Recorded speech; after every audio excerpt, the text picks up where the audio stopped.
وصحبه وعلاه اللهم علمنا ينفعنا وانفعنا بما علمتنا وزدنا علما. In response to my brother's question, which is whether the Prophet's father is going to go to hellfire or not, I'd like to talk about this issue in general first. That there are usually, we can ask in Islam 3 types of questions. Usually. One, a question about the fundamentals of Islam, about the 5 pillars of Islam, the fundamentals of Iman. And these questions are not only reasonable, advisable, but they are a must. And we can never be relieved, we cannot be excused for being ignorant about them. We should know them. And we should ask them if we don't know them. And find ways to find answer. We're not excused. There is another type of questions, which is that we shouldn't ask. Because there is no way to give an answer to them. At all. Because Allah told us,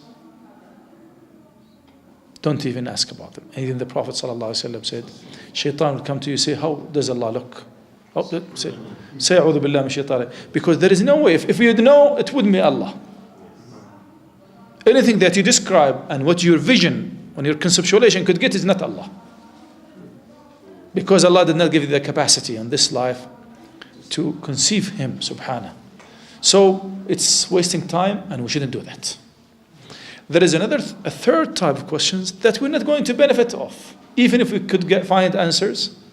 2, if we find answers, 2, we're not of benefit.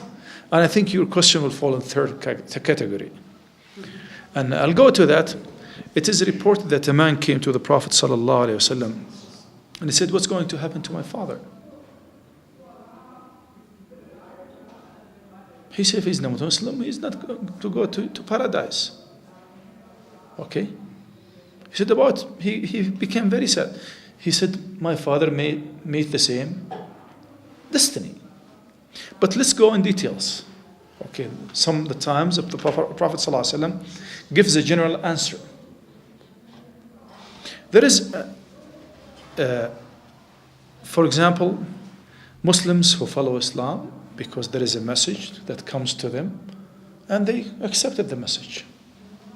Inshallah, as long as they believe in Allah and commit themselves to the way of Allah, they will go to paradise. Although we cannot guarantee a certain person that he will go to paradise and that kafir, non-Muslim, will go to hell. We cannot. We talk in general. Because this is at the hands of Allah subhanahu wa ta'ala. Another situation, there is a non-Muslim who has been really informed about Islam. And you clarify the message of Islam to him or her. They asked questions. They got all the information that they needed and they rejected.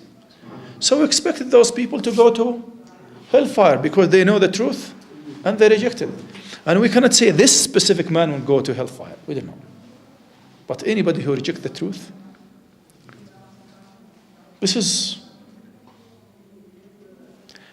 there is a third category of people who had no chance to be exposed to the truth about Allah and His messengers. For some reasons, they call them Ahl al-Fatra. People, there is sometime between the prophets, Isa and Muhammad ﷺ, where people are not informed about the real message of Allah. Many of them are really questioning why they're here, because this is part of our nature. But they were not able to get a clear answer. Those people will be dealt differently by Allah subhanahu wa ta'ala. Because one of the names of Allah is Al-Adl, Al-Haq. You see, Allah is the most just. And He will never treat with any human being, with any creature, with injustice. Although He had the power to impose whatever decree He wanted, and nobody would question that. But Allah promised and made it a covenant upon Himself, because nobody could force them to do so, that He will treat with justice. Although His rahmah is greater. His forgiveness is greater. He treats with his rahmah, with his mercy. But when he punishes, is with justice. So this, we shouldn't worry. Where the father of Prophet Muhammad ﷺ would go, my forefathers will go, it's not my business. It's the business of the Creator. It's the business of the Creator. إن تعذبهم فإنهم عبادك وإن تغفر لهم فإنك أنت الغفور الرحيم. So this is a belief that we have. We shouldn't care about these issues because it's not our decision, it's the decision of Allah. It's up to Him. He may bring those people in front of Him on the Day of Judgment and give them a test. He may forgive them. It's up to Him. But we know the truth. We know Allah. We know Prophet Muhammad ﷺ. We know about the angels. We know about the sifat of Allah, the names of Allah. We know about the pillars of Islam. We know everything is very clear to us, the Quran. So we'll be questioned for that. And it is our role to bring this message to others. We're not relieved. We are responsible to convey whatever we know to those people who don't know, or remind the people who know. You see, my brother? For this is something very important that we want to have in mind.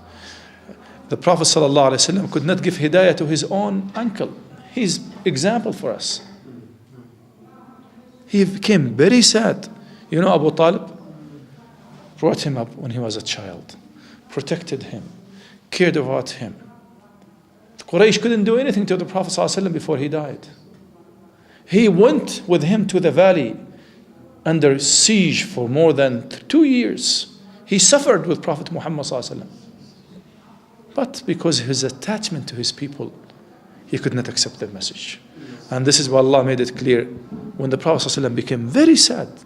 Imagine yourself in the situation of Prophet Muhammad ﷺ. Extremely sad. إنك لا تهدي من أحببت ولكن الله يهدي من يشاء. Prophet Muhammad kept silent. خلاص. The decision is for Allah. Even he couldn't make istighfar to him. He couldn't say, oh Allah, forgive him, because he cannot make istighfar to the non-Muslims. But the decision is to Allah. Are you more merciful for your father or your mother or your son than Allah? No. You cannot be. So this is something that we shouldn't really get involved in. You see, with Nuh alayhi salam, when the flood started and the mountains disappeared, and his son was climbing the mountain far away, he said, Ya bunay yarkab ma'ana, come. He said, Sa'awi ila jabalin ya'simuni min al-ma'. I'll go to a high mountain where I'll be safe out of water. He said, لا عاصم اليوم من أمر الله. There is no way to be saved because the decree of Allah has come. And Allah he said, oh Allah, this is my son. He said, إنه ليس من أهلك إنه عمل غير صالح. See, يا أخوان, he said, it's not your son, Nuh alayhi salam. Allah spoke to him. What he's doing was evil doings. You see? So these issues fall in the hand of Allah. We cannot do anything to them. Sometimes your son, you cannot do anything to him. Your father, your wife, your mother. You see? For this is these three questions that we should ask all the time and find out about them. Questions that we shouldn't ask at all. Questions that are not of benefit to ask about. And many Muslims, unfortunately, dispute about these issues. There is no difference in the first one. But second and third, there is a lot of dispute. And we don't need them. We can run our life and our relationship with Allah without asking them, without knowing answers to them. Because most of the answers are mutashabihat. You see? And not everybody will be guided to know the mutashabih. You know, my brothers? غفر الله لي ولكم وللمسلمين أجمعين. جزاك الله خير.